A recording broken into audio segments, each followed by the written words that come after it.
The box step up is typically used as an exercise to precurse lunge progressions. So when people are struggling with more specific or more aggressive lunge variations, this is a way to progress towards being able to do those efficiently. And so using that as a reference point, one thing we want to try and do is make the hip and knee movement similar to what happens when we do a lunge.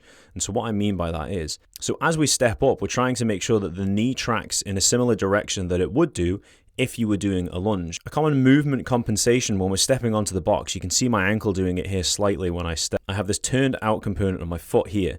As the box gets higher, it's very easy for you to do this more with your foot, more with your knee, so that you do a bit of a windmill sort of approach to step onto the box. Now, from a mechanical perspective, there's nothing wrong with that. There's nothing wrong with stepping onto a box in that way. However, when we're using this exercise as a precursor or as a progression towards lunging, that is not typically the way that you would step to prepare into a split squat or a lunge. And so as a result of that, we want to try and limit the amount of outwards turn we have to get up to the box. And we want to try and make it a straight up knee movement, straight up toe movement, plant yourself onto the box facing forwards, and then standing up without a huge amount of lateral movement of the hip, lateral movement of the torso, or a twisting motion of your pelvis. And as I said before, there is nothing technically wrong with doing those things when you are walking, when you are hiking, when you are taking a large step up a set of stairs. And there's nothing wrong with doing that over a long period of time. There's no mechanical problem with doing that movement, but we're just trying to remember, why are we doing this exercise in the first place?